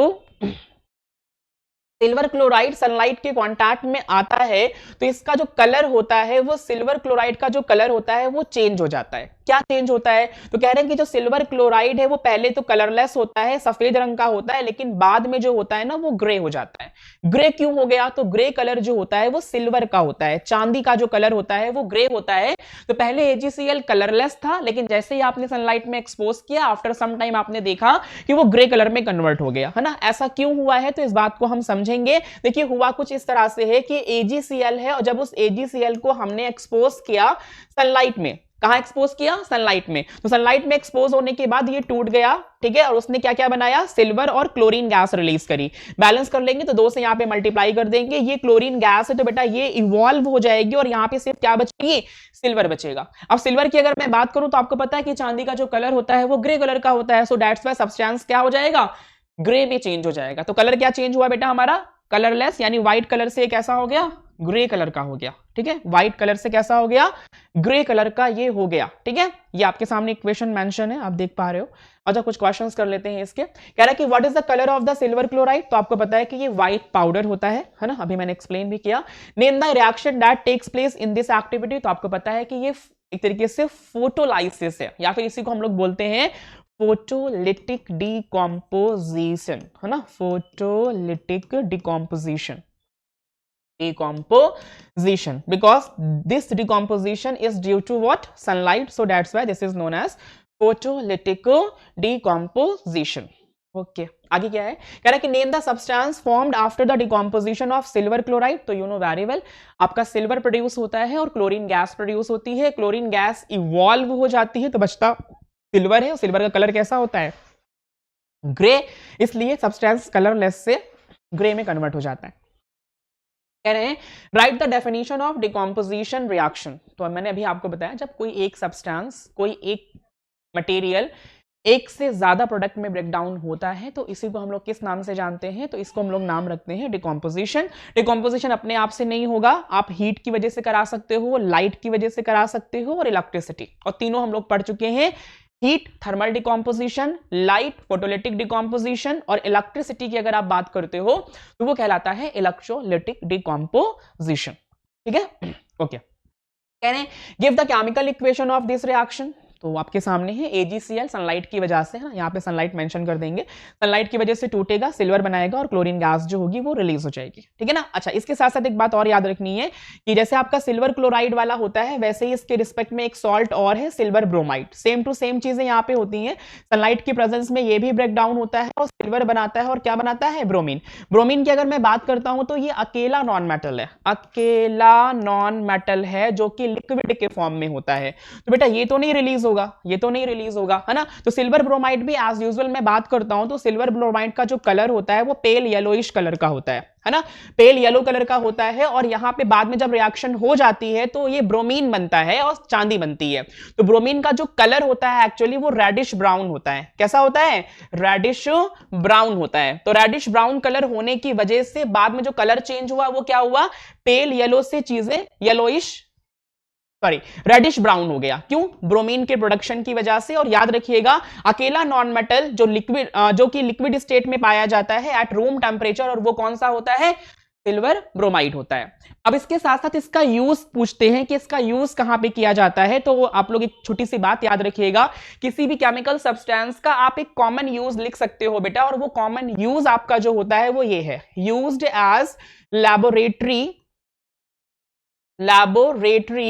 रिएजेंट, यानी लैब में एज अ रिएजेंट्स के फॉर्म में आप उसका इस्तेमाल करते हो। इसके साथ साथ अगर मैं सिल्वर ब्रोमाइड और सिल्वर क्लोराइड की बात करता हूं बेटा, तो ये जनरली यूज होती है व्हाइट एंड ब्लैक फोटोग्राफी में, ठीक है। व्हाइट एंड ब्लैक फोटोग्राफी में इसका यूजुअली इस्तेमाल किया जाता है, तो इस बात का भी आप खास ख्याल रखेंगे, ठीक है। अगली एक्टिविटी देख लेते हैं कौन सी है। One is this, okay, displacement reaction, और इसके बाद एक और एक्टिविटी बचेगी मेरे ख्याल से, मैं देख लेता हूँ उसके बाद बताता हूँ। Yes, okay okay okay, yes, ठीक है। कहाँ तक का हो गया हम लोगों का, ओके, ये तो हो गया था, ये हो गया है, और इसके पैरेलल ये भी हो गया है ना। अभी 3 एक्टिविटीज और रिमेन है, फटाफट से इसको भी कवर अप करते हैं और क्लास को जल्दी करो।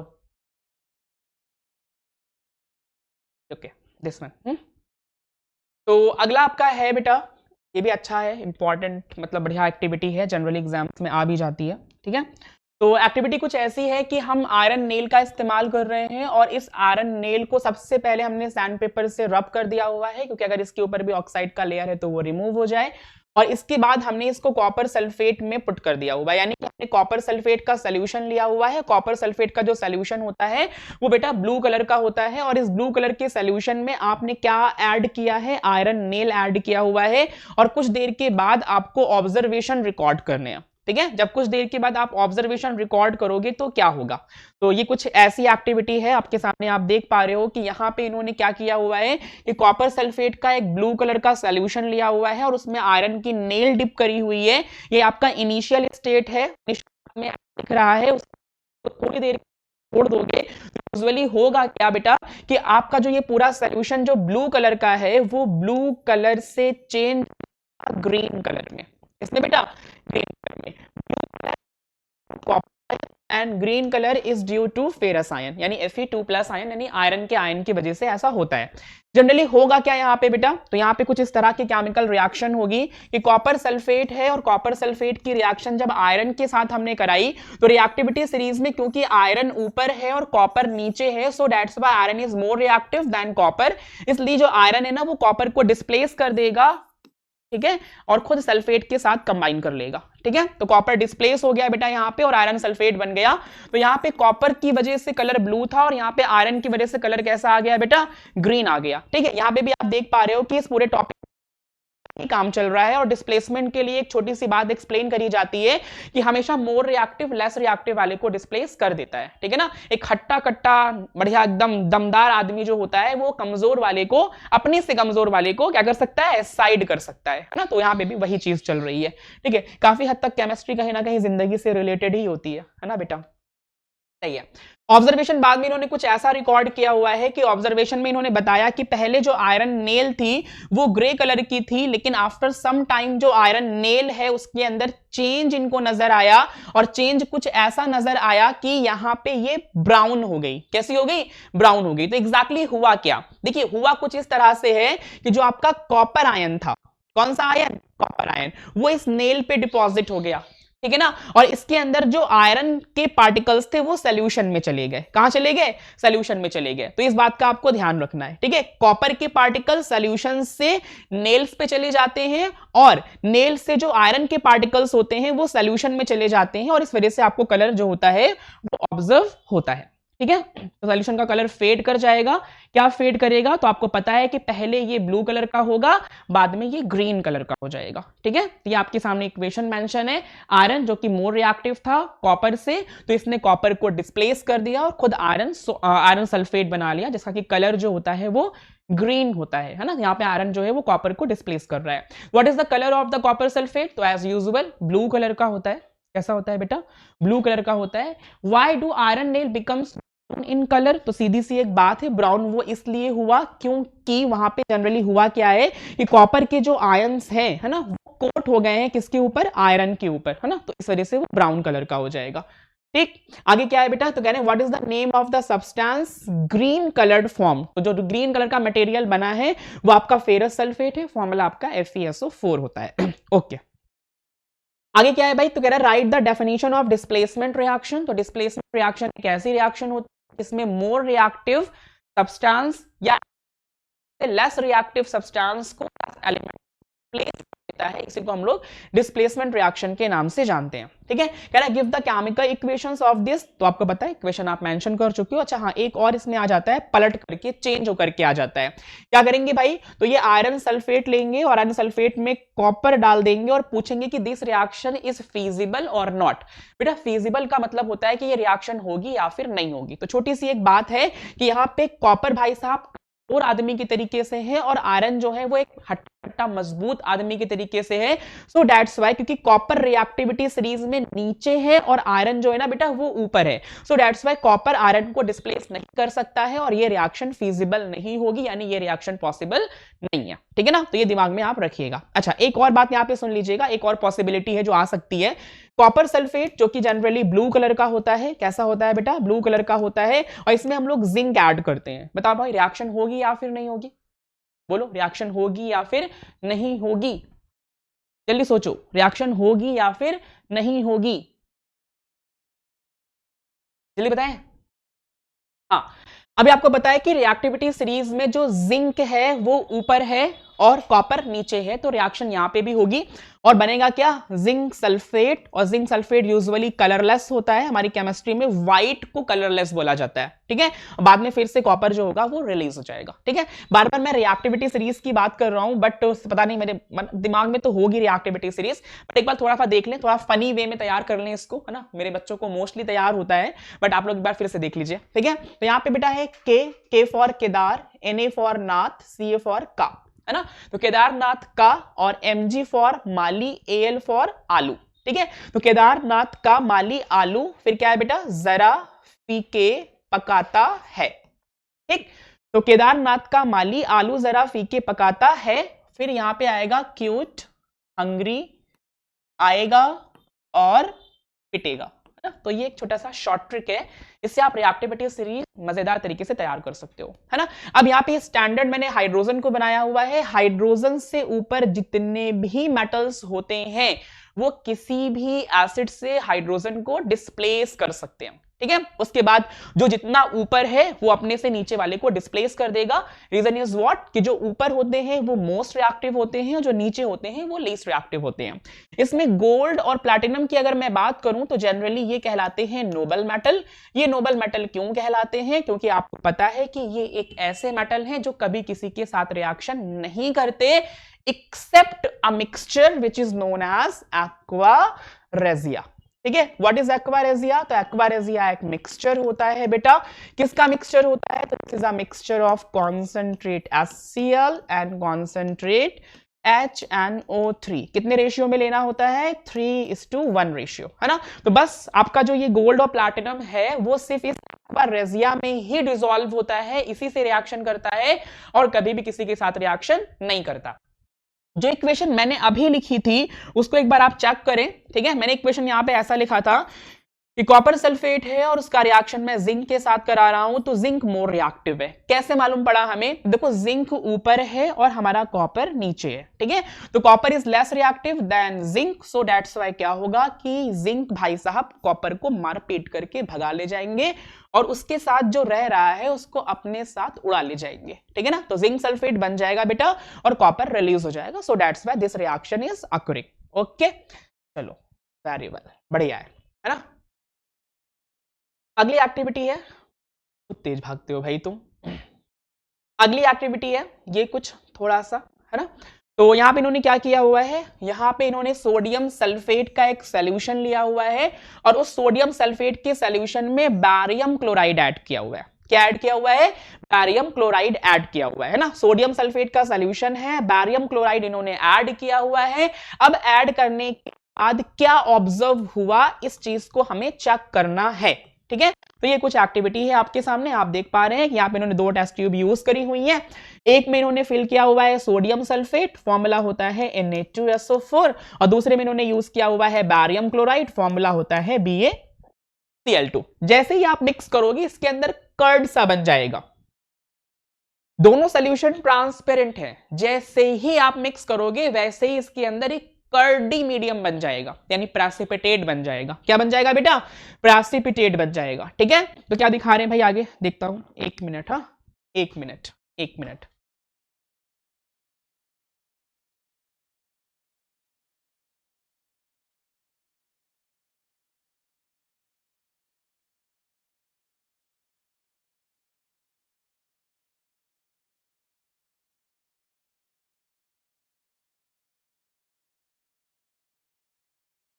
ओके, तो यहां पे क्या है, मैंने आपसे बताया कि ये भी एक प्रेसिपिटेशन रिएक्शन ही है।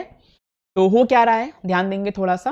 तो जब दोनों सब्सटेंस को, दोनों सॉल्यूशन को हम आपस में मिक्स करेंगे तो इनसॉल्युबल प्रेसिपिटेट आपका बनेगा, और वो जो इनसॉल्युबल प्रेसिपिटेट है वो व्हाइट कलर का होगा। मैंने कहा ना कर्ड जैसा बन जाएगा, तो व्हाइट कलर का पीपीटी आपको मिलेगा। तो रिएक्शन क्या हो रही है? Reaction is something like this one.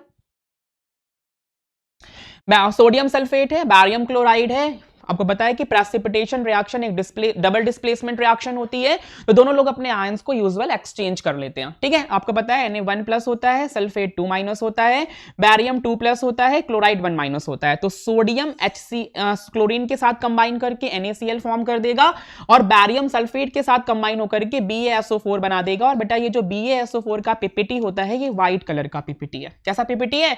White colour का पीपीटी। और आपको पता है जहां पे भी पीपीटी बनेगी, प्रेसिपिटेट आएगा, वो हमेशा प्रेसिपिटेशन रिएक्शन होती है। कौन सी reaction? Precipitation reaction. Which reaction is there? Precipitation reaction. Okay, तो अगला हमारे पास एक और एक्टिविटी बचा हुआ है, इसके बाद हम लोग क्लास को फटाक से क्लोज करेंगे और आप बच्चा लोग इसको अच्छे से एनालाइज करोगे। अगली क्लास में हम आपके साथ लाइव कनेक्टेड होंगे और इसी के बिहाफ पे कुछ अच्छे और इंपॉर्टेंट क्वेश्चंस हम लोग प्रैक्टिस करेंगे, ठीक है। ओके, तो अगली जो एक्टिविटी है वो समथिंग लाइक कुछ ऐसी है कि इन्होंने क्या किया हुआ है कि एक कॉपर का पाउडर जो है वो एक चाइना डिश में ले लिया हुआ है। मतलब कॉपर के पाउडर को चाइना डिश में फिल किया हुआ है और फिल करने के बाद इन्होंने इसको हीट किया, और हीट करने के बाद आपसे कह रहे हैं कि भाई चेंज ऑब्जर्व करिए कि क्या चेंज होगा, क्या चेंज होगा।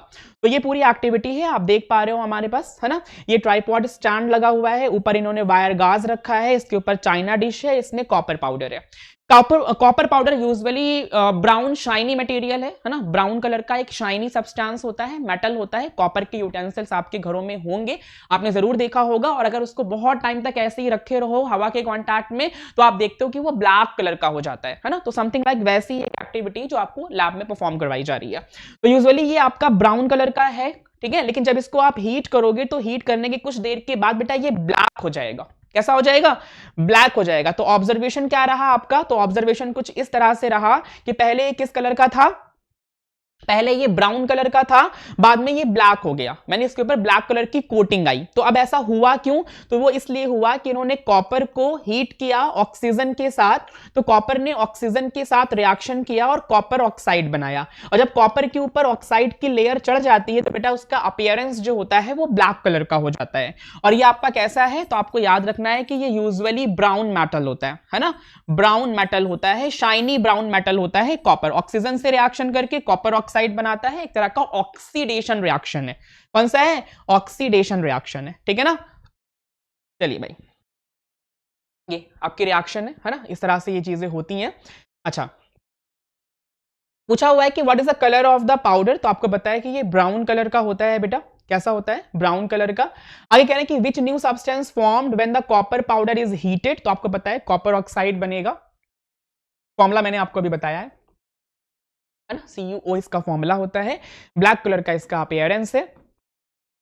आगे चलते हैं और देखते हैं अगला क्या है। कह रहे राइट द इक्वेशन, तो इक्वेशन मैंने अभी आपको बताया। कॉन्सेप्ट फिर से हमारा कॉमन लग रहा है यहाँ पे कि ये एक मेटल है, ऑक्सीजन के साथ रिएक्शन कर रहा है, तो मेटालिक ऑक्साइड बन रहा है, ठीक है। अगला क्या है? कह रहे हैं कि name the reaction takes place in the activity, तो आपको पता है कि इस एक्टिविटी में ऑक्सीडेशन को रिप्रेजेंट किया गया है।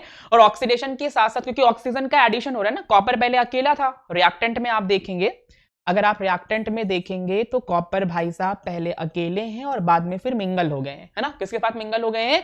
ऑक्सीजन के साथ, ठीक है। तो कॉपर यहाँ पे अकेला है बट यहाँ पे ऑक्सीजन के साथ आ गया, सो that's why this is your oxidation. इसके साथ साथ आप देख रहे हैं कि दो चीजें रिएक्ट होकर के एक सिंगल प्रोडक्ट बना रही हैं, so that's why this is your what? Combination. Okay, आगे बढ़ते हैं भाई, और क्या है? This one, what do you mean by oxidising agent, है ना। तो as a named indicate, oxidising agents are those substances which oxidize other but reduces to itself। किसी भी केमिकल रिएक्शन में अगर कोई किसी को ऑक्सीडाइज करता हो और अपने आप को रिड्यूस करता हो तो इसे हम कहते हैं ऑक्सीडाइजिंग एजेंट। इसका अपोजिट रिड्यूसिंग होता है बेटा। किसी केमिकल रिएक्शन में कोई सब्सटेंस किसी दूसरे सब्सटेंस को रिड्यूस कर दे और अपने आप को ऑक्सीडाइज कर ले, तो this is known as what? Reducing agent. ठीक, तो दिमाग में ये बात रखेंगे। ओके, तो ऑक्सीडेशन रिएक्शन इज व्हाट? तो एक सीधी सी बात है कि भाई जब कभी भी किसी सब्सटेंस में ऑक्सीजन ऐड हो जाए तो ऑक्सीडेशन होता है, या फिर हाइड्रोजन